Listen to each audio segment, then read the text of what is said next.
ನೀರನು ಕೆರೆಗೆ ಚೆಲ್ಲಿ ವರವ ಪಡೆದವರಂತೆ ಕಾಣಿರೋ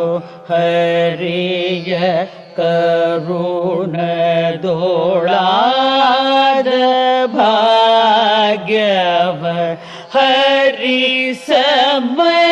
ಹರಿಸಮರ್ಪಣೆ